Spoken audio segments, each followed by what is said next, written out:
Now that I've been out a year and I'm consciously learning to slow down, and my wife and I have make light of my impulse to always be moving and doing the next thing, I have the ability to appreciate things in a way that I didn't before. And notably, um, I never felt like a welling up of pride like a parent would. I don't have any children of my own.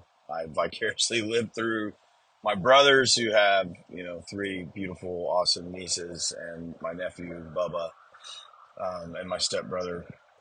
Yeah, he's got a son, Little Man, who's my long lost nephew. I haven't had a lot of connection with, but I intend to fix that as these years go on.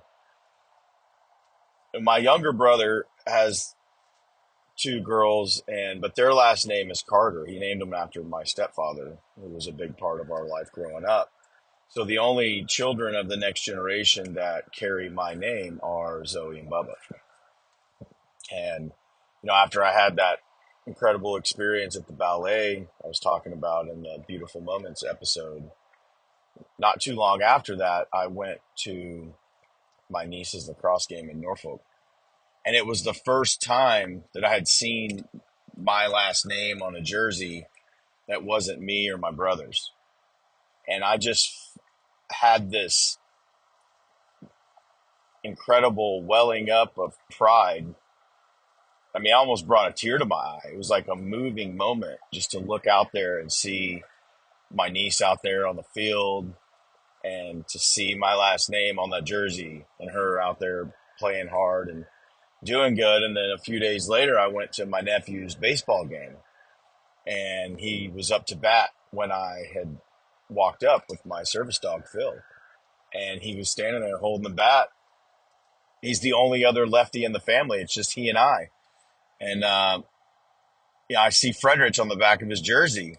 And it was just like, I got that same feeling of, welling up with pride, seeing the next generation of our family out there competing and, playing sports and starting to cut their own teeth in the world and making a name and reputation for themselves. And it was just an awesome moment. And now every time I go out to watch them play or practice, I remember that feeling. I get a little version of that dopamine hit, if you will, seeing them out there playing. And it just encourages me and inspires me to want to, make it to more of their events and be more a part of their lives, which is awesome. And I think that we have so much knowledge and experience to give back to the younger generation. The guys that I spent 20 plus years in the military with are some of the best people on the planet, and guys and gals. I was in an all male community, so my interaction with females in the military was limited compared to if you were in a conventional job where it was a decent mix of male and female. Like, I was just in an all male community, so I did meet a lot of great females in my military career that were, outstanding top performers and great in whatever lines of work they were in. So I just tend to say guys a lot because I was in a all male community for over 20 years. But man, I'll tell you, that's the kind of the moments that you guys and gals can look forward to, and just know that you have so much to offer that generation, and they're open to hearing it if you have a way to pass the message to them. And so I don't, I'm not always preaching at my niece and nephew and talking about their future and what do you want to do, but when it comes up, they're interested and they want to know. And it's like podcasts like these that I'll send it to them. They'll listen to it. They enjoy it, and they'll ask me questions about it. And I think that this is a way for us to give back to them in a clean way, without cussing, without the vulgarity, without the horrific graphic descriptions of, some of our experiences in the military. We can just take the clean version of it and the lessons learned and pass that down to them so they can use it and be successful in their own life. And that's my intent with this show that I'm doing, I have a lot of different avenues I want to run down. Addiction, alcohol, recovery is an avenue. There's a lot of talk about VA transition, post-military employment that may not be for everybody, but for the people that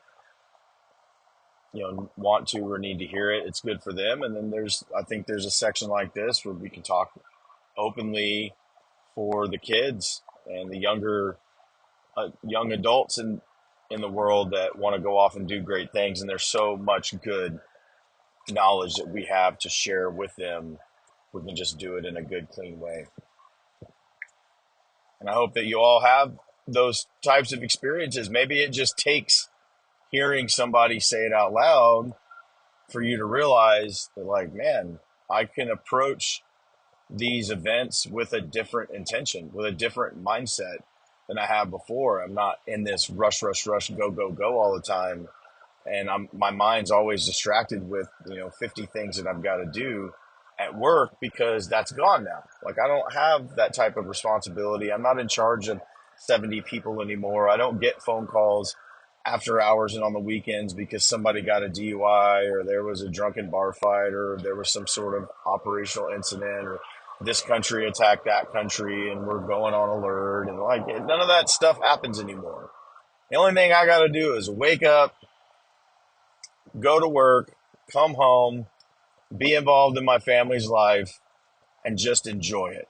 And that's so awesome, to be able to not feel guilty about saying, I'm just tired, man.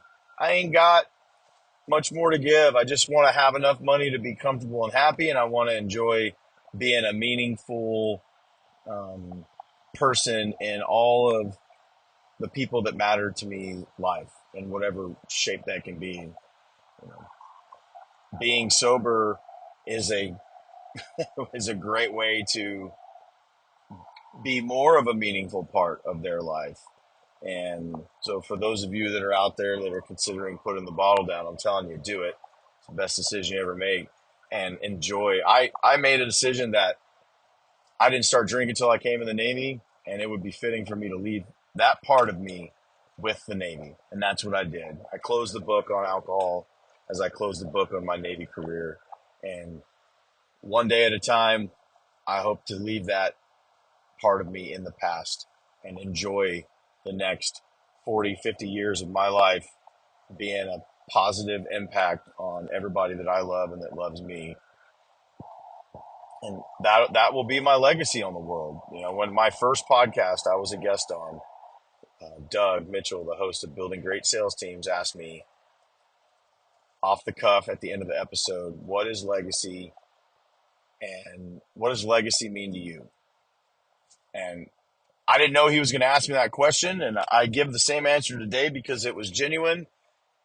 My legacy are what people say about me when I'm gone, whether that's after I left the command, after I left, the job, or I leave this earth. And what I want people to say about me is that I was always there to help, no matter what it was. Help them get a bachelor's degree, help them get in the military, help them with a resume, whatever their next level is. I just want to be there to help them along the way, even if it's just encouraging them and giving them inspiring words to keep them going. Right? If it's a connection that I can make, introducing them to somebody, if it's a document I can look at, a paper I can look over, anything I can do to help everybody that I know and care about. That's the legacy that I want to leave behind. And it's awesome, to close the loop on it, to be able to go out there and actually see some of my legacy.